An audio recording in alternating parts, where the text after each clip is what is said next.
Thank you, Mr. President. Why did you lie to the American people, and why should we trust what you have to say now? Such a terrible question, and the phraseology, I didn't lie. What I said is we have to be calm, we can't be panicked. I knew that the tapes these were a series of phone calls that we had, mostly phone calls. And Bob Woodward is somebody that I respect just from hearing the name for many, many years, not knowing too much about his work, not caring about his work. But I thought it would be interesting to talk to him for a period of, calls. So we did that. I don't know if it's good or bad. I don't even know if the book is good or bad. How do you listen to that? After also listening to the Woodward Tapes and agree with everything he just said. Like, how do you do that? I don't know what my audience will be on this video in particular, because the last videos, for some reason the YouTube algorithm, which I've kind of intentionally had done, has been targeting right-wingers. So, whoever's going to respond to me, if you are in the right and you side with President Trump, how do you listen to that and agree that he didn't lie about COVID-19? You've heard the tapes. I'm not going to play the tapes. People have heard the tapes. How do you listen to that? And you can either say, you don't even have to argue that he didn't lie, but you have to tell me how he did the right thing. In my other videos, people were the few comments that I got, it seemed to be with this idea, and it was against my overall argument that Fox News and this messaging and Trump's messaging actually kill people. People go out because it is downplayed. This virus is constantly downplayed. The public health measures are downplayed. They're told that they're against the Constitution, and they listen to this information, they soak it in, and somehow they convince themselves that, I've heard plenty of times, that COVID-19 is just like the flu, it's not a big deal, and they go out and they either suffer permanent health consequences, well, we don't know if they're permanent, but long-term health consequences, or a minuscule amount, die. My opinion on lockdowns here doesn't matter. I'm talking about the other video. But they were constantly shelling me on this idea that I support lockdowns. I don't. At the time, I did. And in a way, still do. I don't support more lockdowns. I support the lockdowns. I don't want any more. No one wants any more. I don't think anyone really wants any more. I think we have other public health measures that definitely slow the spread of the virus almost as efficiently as lockdowns. And it's masks. But no one also wants to comply with those either. But specific groups of people don't want to comply with those. Otherwise,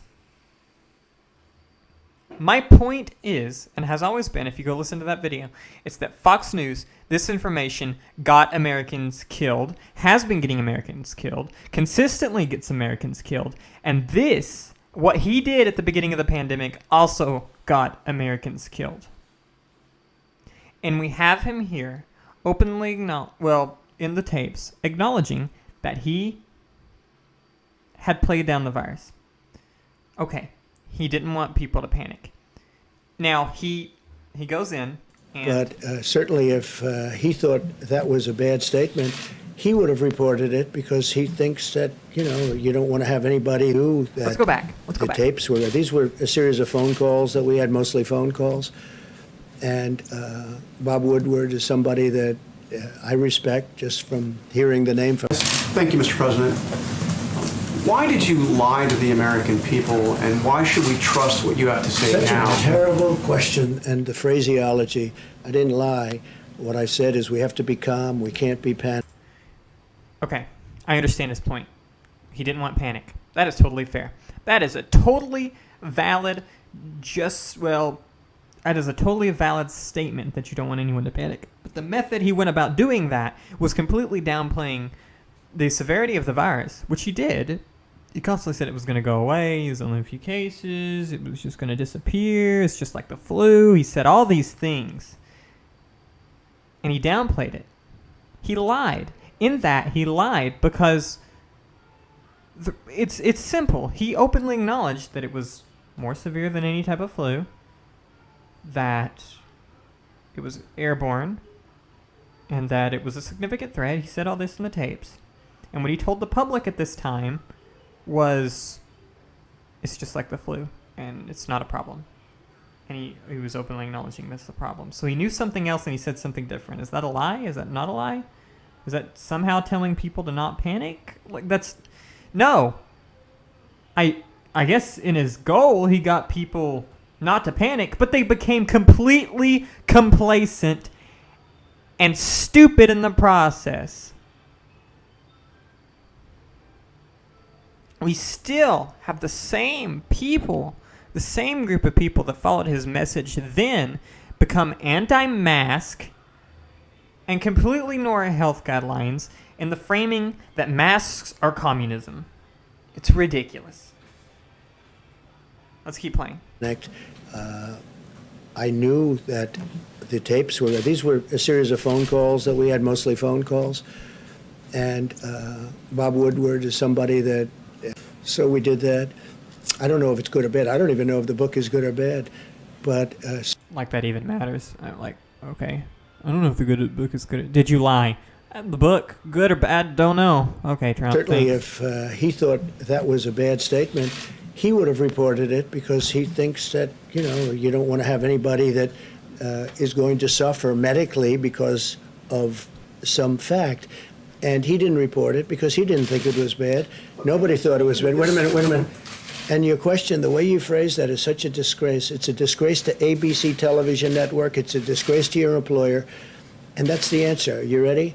Because I love...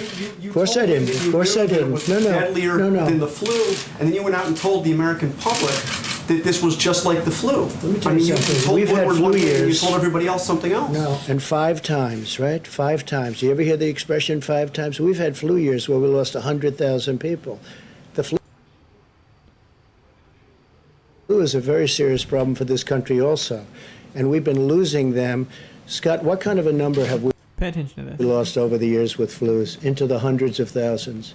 Well, I mean, the last 5 years have been something like 35 to 80,000 per year, every year, even with antiviral drugs and even with Flu is a very vaccines. serious problem also. But just so you... This is worse than the most deadlier than the most strenuous flu. Okay. And then you went out and said it's just like the flu.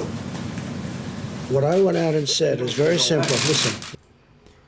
So, in this, he's gonna let's keep going. Let's What keep I went out going. and said is very simple. I want to show a level of confidence, and I want to show strength as a leader, and I want to show that our country Strength in the leader is not telling the public that this is not a danger whatsoever. But okay. is going to be fine one way or the other. Whether we lose one person, we shouldn't lose any because this shouldn't have happened. This is China's fault. This is nobody's fault but China. China should not have allowed it to happen. Ignores the question, goes on to China. Whether you have one person, 180,000 people, or 2.5 or 3 million people, which it could have been very seriously if we didn't make the moves. And when you look at the opposition where they said, oh, why did he put the ban on? Dr. Fauci said we saved hundreds of thousands of lives by putting the ban on China and then ultimately putting the ban on Europe. There was no lie here. What we're doing is we're leading, and we're leading in a proper way. Sanjay, let me start with you. Okay. So I'm struggling to figure out what he was trying to say with the. I said 5 times. I said 5 times greater than the flu. We have some flus with that kind of. Probably the last one that's been 100,000 has been the Hong Kong flu. I can't think of another flu season that we've peaked at around 100,000. I'm thinking Hong Kong flu or H6N5. I think that's the name. I'm not sure.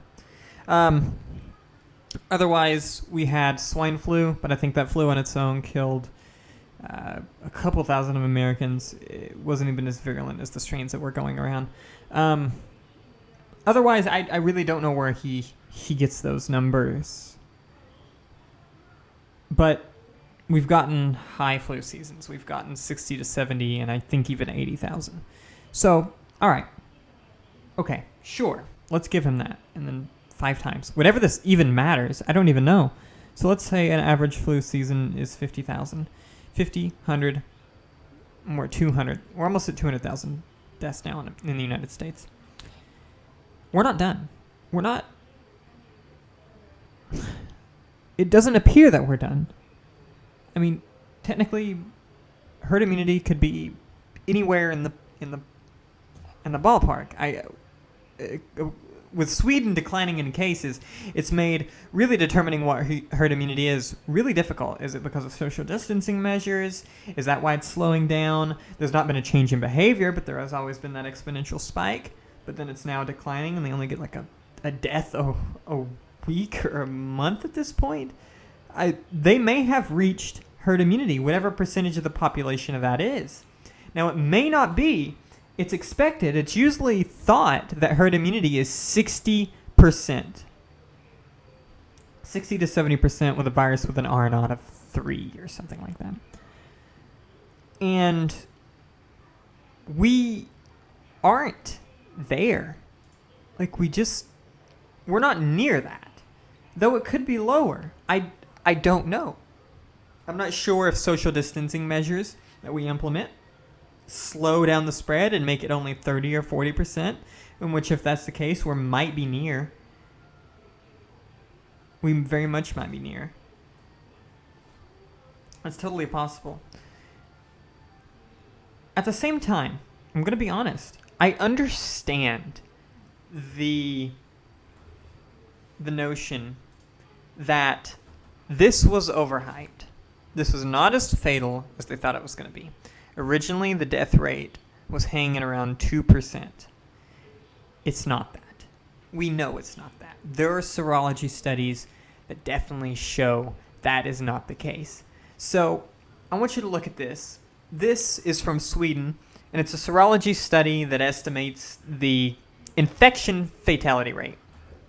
Infection fatality rate is different from the case fatality rate in the sense that infection fatality rate tries to accumulate all of the number of infections in a population and pull the death from that, while case fatality rate is just the number of deaths from the ones that we find that are active. Because active cases are, they're active for a certain time and they fall off, but they infect more that are active for a certain time and they fall off. So let's look at this. We can obviously see here that 65 years old, 268 individuals out of 5,700 who were over the age of 65 died in this serology study. It's a 5.6% death rate. That's the average between 4.3 and 7.4. Those in their 50s to 64, a 0.14%. Those 20 to 49, a very large group. Very, very, very low. It looks like that is 0.0092. Sorry, I had to look at that closely. 0.0092. And it gets even lower for children and so on. Yes, the flu is more deadly to children. We know that. But, so, looking at this, we obviously see who the at-risk group is. It does not mean when you're young that you won't get long-term health consequences. Or you won't get any sort of... It's possible to also die, though rare. It's also possible to die from the flu, although rare. I understand. Was this overhyped? Yes. Yes, it was. It simply was. Here we have, in the United States, I can't see that from here, but it looks like 0.64% or so. Infection fatality rate. This was overhyped. Were the lockdowns still necessary? Yes. In my opinion, yes. We needed to buy time. The economy was always going to come back. That was always going to be the case. We know from history from 1918 that the economy will recover from lockdowns. The pain was short, but hopefully this saved lives. We found treatment.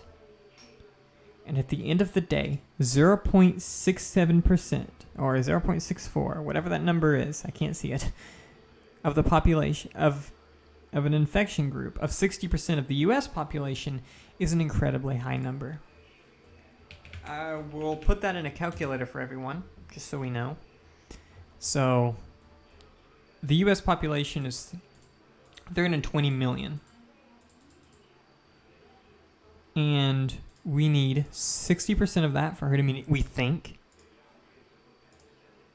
We're at 192 million, and 0.62% die. Sorry, let's 64% die. We still have 1,228,800 deaths. That's insane. 1,228,800 deaths. I don't know where herd immunity is. I don't know if anyone really knows where herd immunity is. That, though, is an insane number. And we shouldn't be complacent about that. Just because the risk group is older Americans. We do have a problem with ageism. This country definitely has a problem with ageism. And it's quite apparent. So do a lot of countries. People who are high in age and are retired are a burden to the Medicare system, or to the medical system.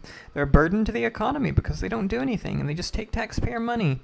Oh, I wonder what we could do if this is a conspiracy theory. I'm not saying that's the out loud thought process. If you let them die, you save money. It's not hard to see a motive for the economy needing a blood sacrifice, basically. But at the end of the day, looking at this response was ridiculous. This is a ridiculous response. It's a terrible response. I didn't lie. Tell me how you can you back this. How do you support that? I didn't lie. I simply was stopping panic. Sure, but you made people completely complacent. You cost lives. In an age bracket that is highly supportive of President Trump. He costed the lives of his own viewer base. And he continues to do it by throwing rallies. And it's insane. It's sad. And I don't know how this is defended. I honestly don't know. Honestly, I rested my case. I ranted long enough. Thank you for listening, watching, however you were consuming this. Stay tuned. I will have more videos in the future. Hopefully my production quality continues to increase. That's what I really am striving for right now. But thank you. Thank you for watching. I hope to see you next time. And peace out.